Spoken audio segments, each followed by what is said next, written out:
ओम शांति। 15 अगस्त 2020 की मुरली है। बाबा ने कहा, मीठे बच्चे, कदम कदम पर जो होता है वह कल्याणकारी है। इस ड्रामा में सबसे अधिक कल्याण उनका होता है जो बाप की याद में रहते हैं। प्रश्न है, ड्रामा की किस नूंद को जानने वाले बच्चे अपार खुशी में रह सकते हैं? उत्तर है, जो जानते हैं कि ड्रामा अनुसार अब इस पुरानी दुनिया का विनाश होगा, नेचुरल क्लेमिटीज भी होगी, लेकिन हमारी राजधानी तो स्थापन होनी है। इसमें कुछ कर नहीं सकता कोई भी।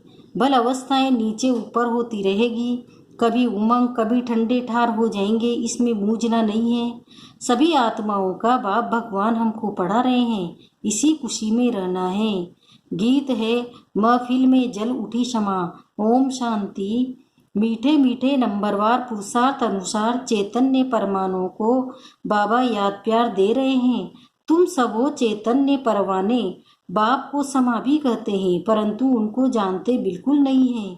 समा कोई बड़ी नहीं, एक बिंदी है। किसी की भी बुद्धि में नहीं होगा कि हम आत्मा बिंदी है। हमारी आत्मा में सारा पार्ट है। आत्मा और परमात्मा का नॉलेज और किसी की बुद्धि में नहीं है। तुम बच्चों को ही बाप ने आकर समझाया है, आत्मा का रियलाइजेशन दिया है। आगे ये पता नहीं था कि आत्मा क्या है, परमात्मा क्या है। इसलिए देह अभिमान के कारण बच्चों में मोह भी है, विकार भी बहुत है। भारत कितना ऊंच था, विकार का भी नाम नहीं था। वो था वाइसलेस भारत, अभी है विवश भारत। कोई भी मनुष्य ऐसे नहीं कहेंगे जैसे बाप समझाते हैं। आज से 5000 वर्ष पहले हमने इनको शिवालय बनाया था, मैंने ही शिवालय स्थापन किया था। कैसे सो भी तुम अभी समझ रहे हो। तुम जानते हो, कदम कदम पर जो होता है वह कल्याणकारी है। एक एक दिन जास्ती कल्याणकारी उनका है, तो बाप को अच्छी रीति याद कर अपना भी कल्याण करते रहते हैं। ये है भी कल्याणकारी पुरुषोत्तम बनने का युग। बाप की कितनी महिमा है तुम जानते हो। अभी अभी सच्चा भागवत चल रहा है। द्वापर में जब भक्ति मार्ग शुरू होता है तो पहले पहले तुम भी हीरो का लिंग बनाकर पूजा करते हो। अभी तुमको स्मृति आई है, हम जब पुजारी बने थे तब मंदिर बनाए थे, हीरे मणि का बनाते थे। वो चित्र तो अभी मिल न सके। यहाँ तो यह लोग चांदी आदि का बनाकर पूजा करते हैं। ऐसे पुजारियों का भी मान देखो कितना है। शिव की पूजा तो सब करते हैं, लेकिन अव्यभिचारी पूजा तो है नहीं। ये भी बच्चे जानते हैं, विनाश भी आने का है, जरूर तैयारियां हो रही है। नेचुरल क्लेमिटीज की भी ड्रामा में नूंद है। कोई कितना भी माथा मारे, तुम्हारी राजधानी तो स्थापन होनी है। कोई की भी ताकत नहीं जो इसमें कुछ कर सके। बाकी अवस्थाएं तो नीचे ऊपर होगी ही। यह है बहुत कड़ी कमाई, बड़ी कमाई। कभी तुम बहुत खुशी में अच्छे ख्यालात में रहेंगे, कभी ठंडे पड़ जाएंगे। यात्रा में भी नीचे ऊपर होते हैं, इसमें भी ऐसे होता है। कभी तो सुबह को उठ बाप को याद करने से बहुत खुशी होती है। ओहो बाबा हमको पढ़ा रहे हैं, वंडर है। सभी आत्माओं का बाप भगवान हमको पढ़ा रहे हैं। उन्होंने फिर कृष्ण को भगवान समझ लिया। सारी दुनिया में गीता का मान बहुत है, क्योंकि भगवान वाचे है ना। परंतु ये किसी को पता नहीं है कि भगवान किसको कहा जाता है। बस कितनी भी पोजीशन वाले हैं, बड़े बड़े विद्वान पंडित आदि हैं, कहते भी ये गॉड फादर को याद करते हैं, परंतु वह कब आया, क्या आकर किया, ये सब कुछ भूल गए हैं। बाप सब बातें समझाते रहते हैं। ड्रामा में ये सब नूंद है। ये रावण राज्य फिर होगा और हमको आना पड़ेगा। रावणी तुमको अज्ञान के घोर अंधियारे में सुला देते हैं। ज्ञान तो सिर्फ एक ज्ञान सागर ही बतलाते हैं, जिससे सदगति होती है। सिवाय बाप के और कोई सदगति कर न सके। सर्व का सदगति दाता एक है। गीता का ज्ञान जो बाप ने सुनाया था वो फिर प्राय लोप हो गया है। ऐसे नहीं, ये ज्ञान कोई परंपरा से चला आता है। औरों के कुरान बाइबिल आदि चले आते हैं, विनाश नहीं हो जाते। तुमको जो ज्ञान अभी मैं देता हूँ, इनका फिर शास्त्र बनता नहीं है। जो परंपरा आदि हो जाए, ये तो तुम लिखते हो फिर खत्म कर देते हो। ये जो सब नेचुरल जलकर खत्म हो जाएंगे, बाप ने कल पहले भी कहा था, अभी भी तुमको कह रहे हैं। ये ज्ञान तुमको मिलता है, फिर प्रारब्ध जाकर पाते हो, फिर इस ज्ञान की दरकार नहीं रहती। भक्ति मार्ग में जब शास्त्र हैं, बाबा तुमको कोई गीता पढ़कर नहीं सुनाते हैं, वह तो राजयोग की शिक्षा देते हैं, जिसका फिर भक्ति मार्ग में शास्त्र बनाते हैं, जो अगड़म बगड़म कर देते हैं। तो तुम्हारी मूल बात ही है, गीता का ज्ञान किसने दिया?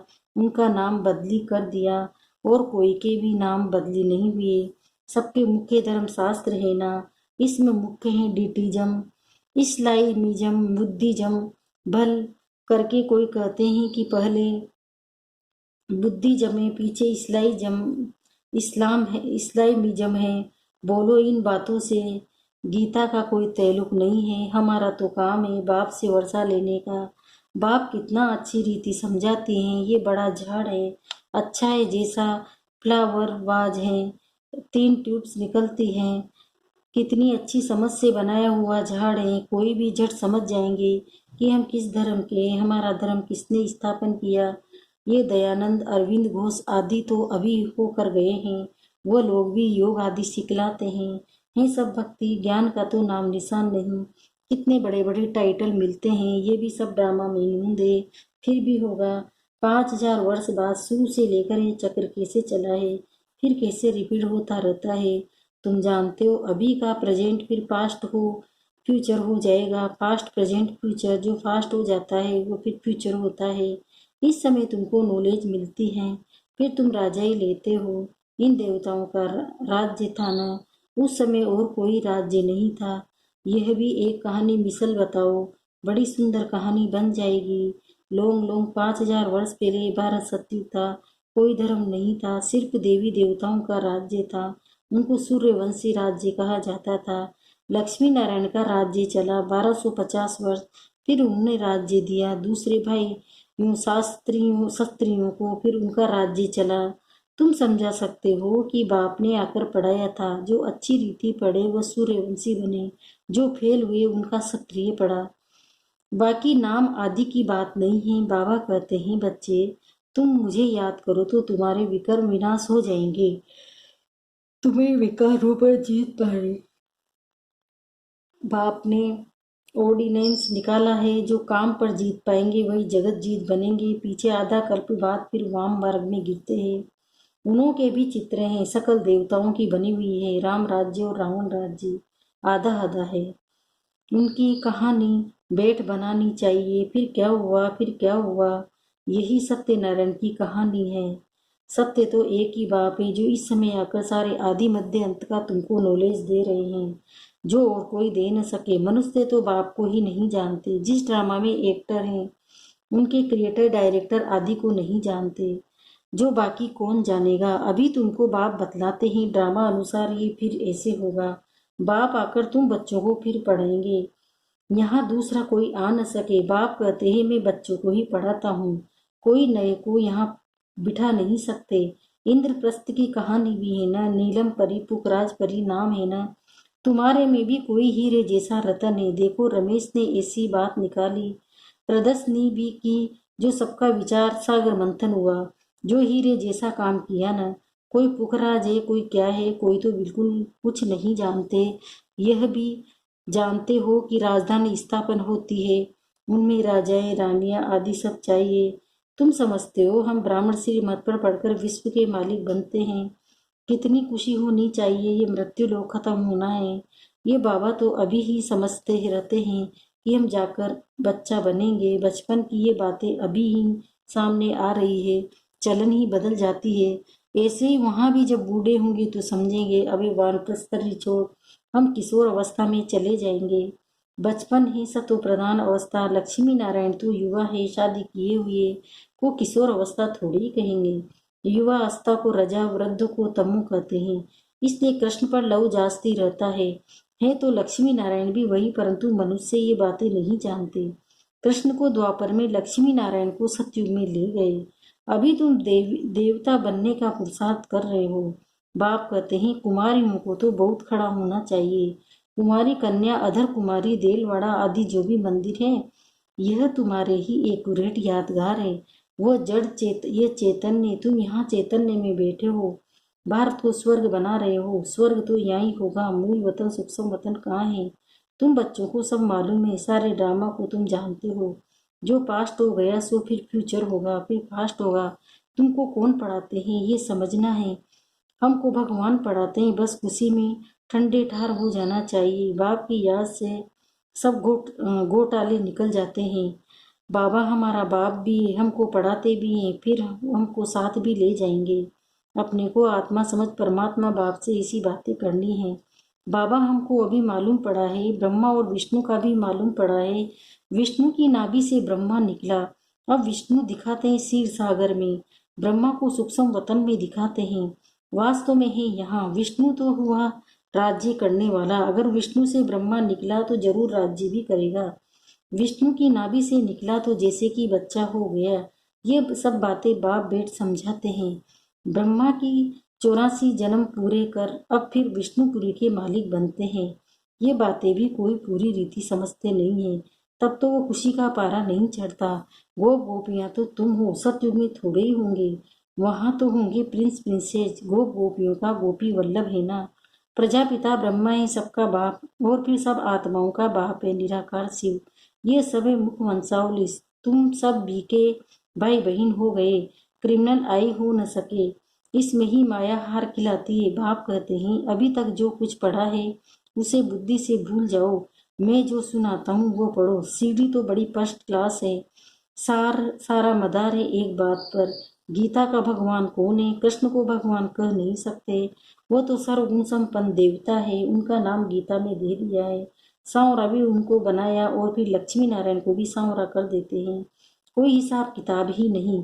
रामचंद्र को भी काला कर देते हैं। बाप कहते हैं काम चिता पर बैठने से सांवरा हुआ। नाम करके एक का लिया जाता है। तुम सब ब्राह्मण हो, अभी तुम ज्ञान चिता पर बैठते हो, शूद्र काम चिता पर बैठे हैं। बाप कहते हैं विचार सागर मंथन कर युक्तियां निकालो कि कैसे जगाए। जगेंगे भी ड्रामा अनुसार। ड्रामा बड़ा धीरे धीरे चलता है। अच्छा, मीठे मीठे से खिलते बच्चों प्रति माता पिता बाप दादा का याद प्यार और गुड मॉर्निंग। रूहानी बाप की रूहानी बच्चों को नमस्ते। हम रूहानी बच्चों की भी रूहानी माता पिता बाप दादा को याद प्यार गुड मॉर्निंग। नमस्ते नमस्ते नमस्ते।